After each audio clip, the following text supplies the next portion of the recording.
భూపాలపల్లి జిల్లా రవాణా శాఖ అధికారి వెంకన్న మృతిపై అనుమానాలు వ్యక్తమవుతున్నాయి. చల్పూరు శివార్లోని ఆర్డీఓ కార్యాలయం ఎదుట తనిఖీలు నిర్వహిస్తున్న డీటీఓ వెంకన్నను బొగ్గు టిప్పర్ ఢీకొట్టింది. నడుంపై నుంచి వెళ్లడంతో ఆయన అక్కడికక్కడే ప్రాణాలు కోల్పోయారు. అయితే డీటీఓ వెంకన్నది ప్రమాదమా, హత్య, ప్రమాదం వెనుక బొగ్గు మాఫియా హస్తం ఉందా అనే అనుమానాలు వ్యక్తమవుతున్నాయి.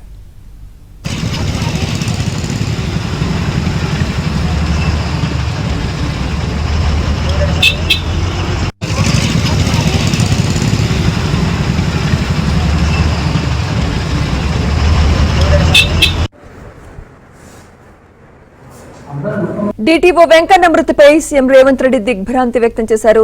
వెంకన్న కుటుంబాన్ని అన్ని విధాలుగా ఆదుకుంటామని హామీ ఇచ్చారు. ఘటనపై సమగ్ర విచారణ జరిపి నివేదిక ఇవ్వాలని జాయింట్ ట్రాన్స్పోర్ట్ కమిషనర్ చంద్రశేఖర్ గౌడ్ను ఆదేశించారు. డీటీఓ గారు ఒక హార్వెస్టర్ని సీజ్ చేసి అది తన ఆఫీస్లోకి తీసుకెళ్తున్నారు.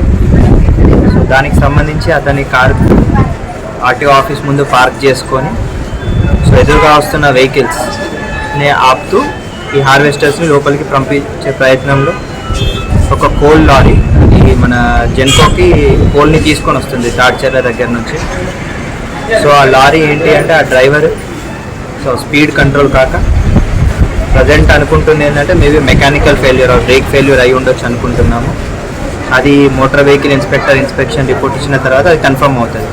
బట్ సోఫార్ మేము అనుకుంటుంది maybe mechanical failure, speed control కాక లేకపోతే బ్రేక్ ఫెయిల్యూర్ అయ్యి అతను మన డిటిఓ గారిని హిట్ ఇవ్వడం జరిగింది. సో దీనివల్ల డిటిఓ గారి ఏదైతే అబ్డామినల్ పార్ట్ ఉంటుందో ఆ అబ్డామినల్ పార్ట్ నుంచి లారీ యొక్క టైర్స్ అనేది వెళ్ళడం జరిగింది. అక్కడే మన డిటిఓ గారు స్పాట్లో చనిపోవడం జరిగింది.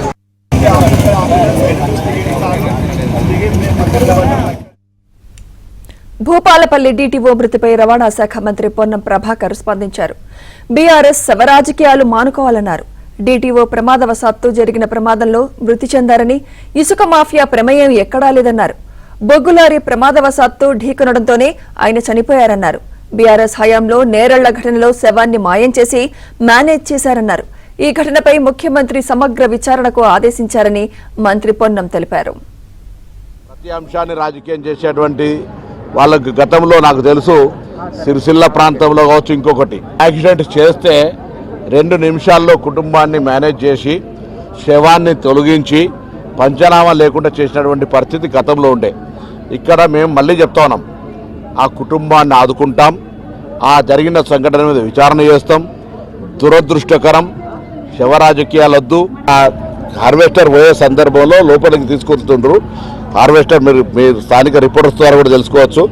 ఒక మన అగ్రికల్చర్ హార్వెస్టరే తీసుకొని దాన్ని 21 నుంచి పన్ను కట్టలేదంటే దాన్ని తీసుకొని పోయే సందర్భంలో అది లోపలికి పోతా ఉంటుంటే సడన్గా వచ్చినటువంటి స్లోప్లో ఆ లారీలు వచ్చి ఈ హార్వెస్టర్ తాకి పక్కన నిల్చున్న ఈయనను గుద్దడం వల్ల ఆయన 2 టైర్లు ఆయన మీద నుంచి పోయినాయి. ఇది అక్కడ ఉన్నటువంటి ప్రాథమిక సమాచారం. విచారణ జరుగుతూ ఉంది. నువ్వు అనుమానం చేసే అవకాశం ఉండి చేసుకోండి, పర్వాలేదు. నేను కలెక్టర్ గారితో ఎస్పీ గారితో మాట్లాడినప్పుడు నేను చెప్పిన ఆ వ్యక్తి 15 రోజుల కింద మాత్రమే ట్రాన్స్ఫర్ అయ్యిండు. అక్కడ సింగరేణికి సంబంధించినటువంటి బొగ్గు దొరుకుతుంది, లేదా ఇతరత్ర మినరల్ సంబంధించి ఉండొచ్చు. ఏది ఉన్నా ప్రాథమిక విచారణ తర్వాత అటువంటి పరిస్థితి ఉంటే చాలా కఠినంగా యాక్ట్ చేస్తూ